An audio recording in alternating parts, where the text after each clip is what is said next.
Hello, this is a Cali Griot, and this is kind of part four-ish, but not really. This is a salute to Dr. Sweet Ernie Smith, and I kind of went down memory lane, so I'm going to share a film that I found of my dear professor that taught me so much. And man, those were the days, huh, Dr. Ernie? So he was at Cal State Los Angeles for some years, Cal State Fullerton. He's a graduate of Irvine. And, you know, I got it for you. Got it. Okay. Okay, now this is just someone that, not just someone, this is a recording. And so he's being acknowledged. And I just thought it was great, just the introduction. All right? The roots. He knows all of the ologies of words. And we are so pleased to have him tonight in our midst. And we want everybody, as Brother Walker will allow me to, we want everybody to stand on our feet and put our hands together for our keynote speaker for tonight, all the way from Los Angeles County, California, Dr. Ernie Smith.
Work hard, and you can be used too as an educator, STEM student, and Dr. Smith wants to make sure that all children have that opportunity, especially our children. That they won't be put in special needs classes by some test, some Wessler's curve, some bell curve, that our intelligence isn't based on an IQ test.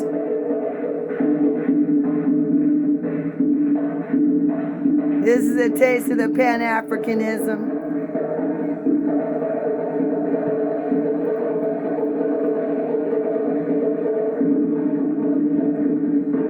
Take me back.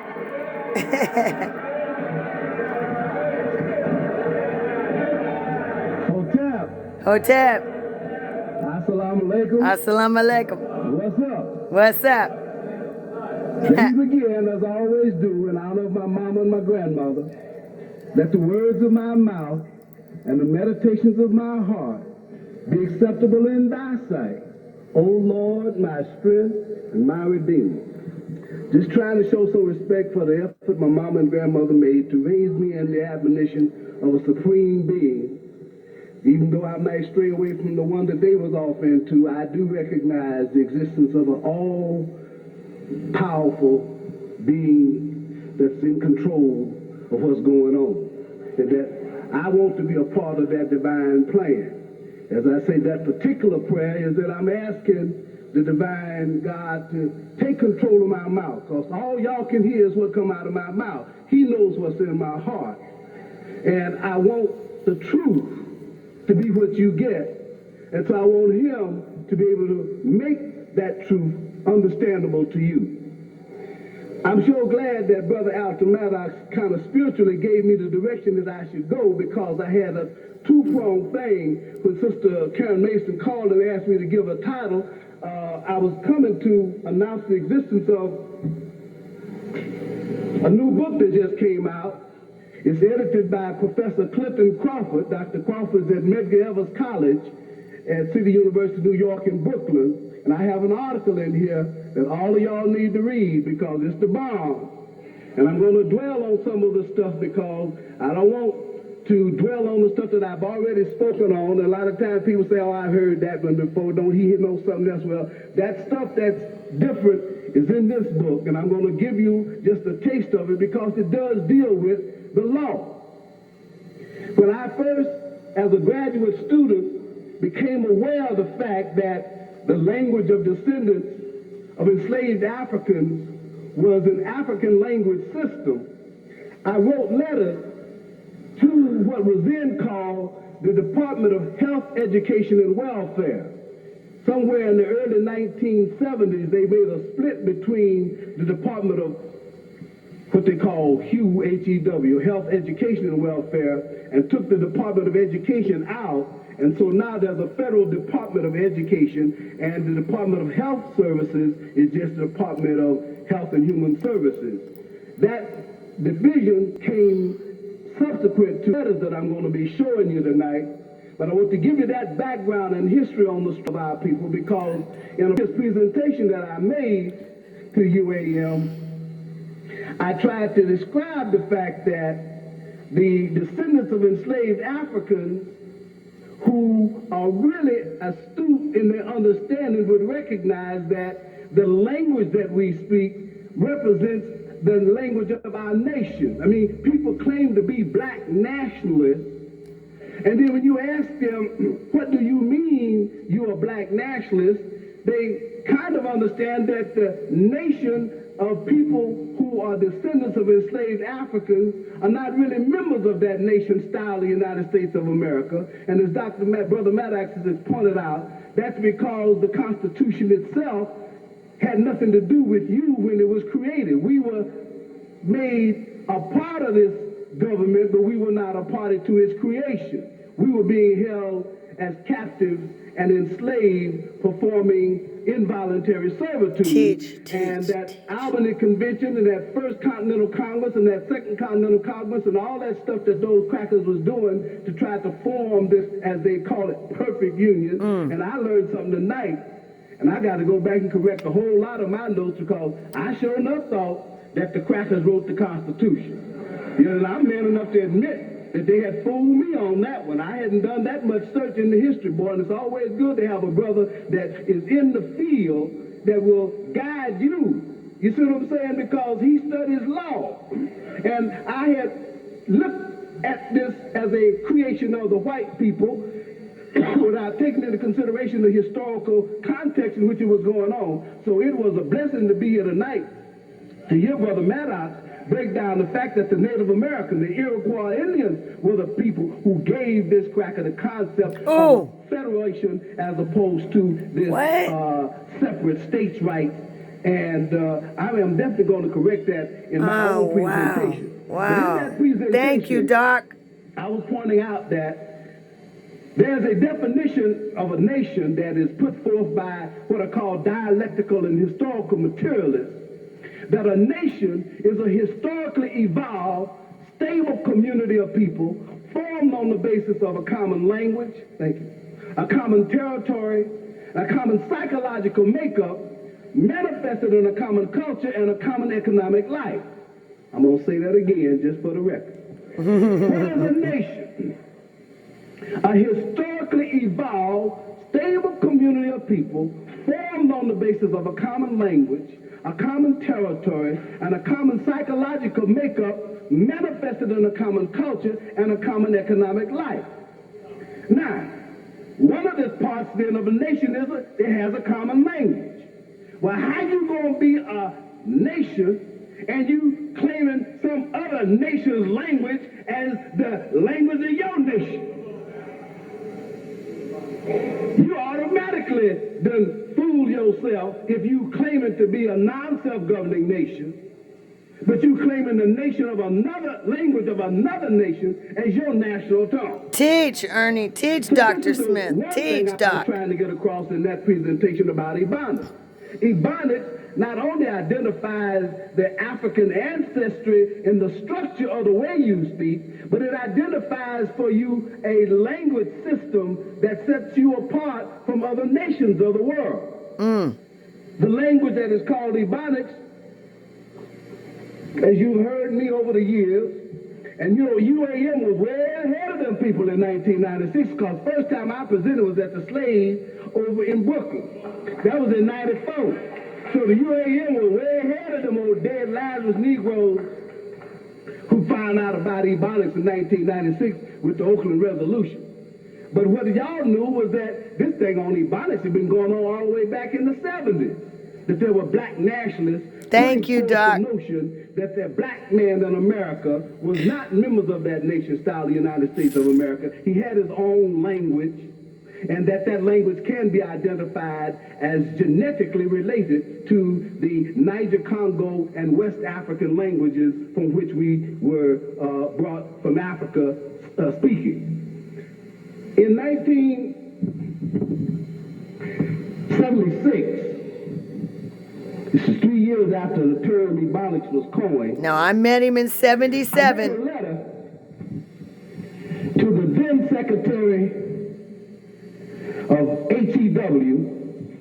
His name was Ernie. He still got that overhead projector. This is when I was a professor of linguistics at Cal State Fullerton. Told you he was at Fullerton and LA. It's December 1976. That's ironic because it was in December 1996 that the Oakland School Board passed their resolution. I just noticed that. 20 years later. Enclosed, please find a copy of a notice motion entitled A Case for Bilingual and Bicultural Education for United States Slave Descendants of African Origin. Inasmuch as the contents of this complaint are self-explanatory, I shall not in this memo address them again. I anxiously await your response and shall at all times be available to assist, advise, and cooperate with any and all parties responsible for the remediation of the conditions upon which this action arose. In their efforts to create and construct the programs envisaged as necessary in this complaint. Until then, may peace be upon you, and I sign my name, that's Sudani, Ernie Smith. Okay. All right, y'all. All right, y'all. Uh-oh. I got to put it down here. Wait a second. I lose control sometimes, y'all. I lose control. No. Stop. Stop, thing. Stop. Oh, my goodness. Stop. Oh, my goodness. I don't know how to edit, y'all. That's why I stick you over here on my material.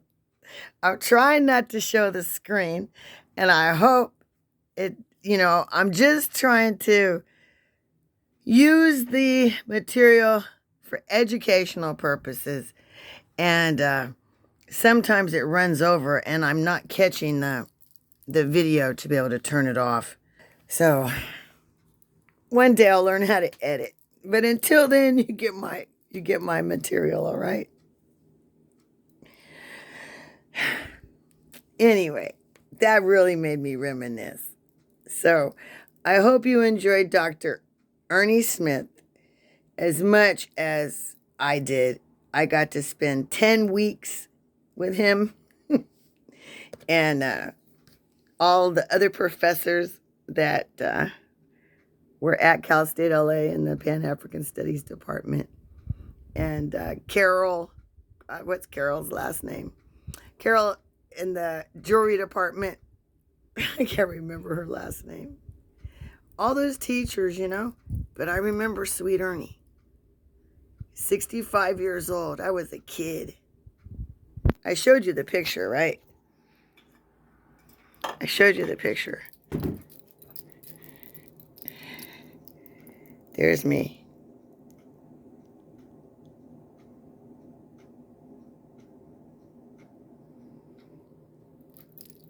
I wanted to transfer over to Howard. I wanted to go to Howard.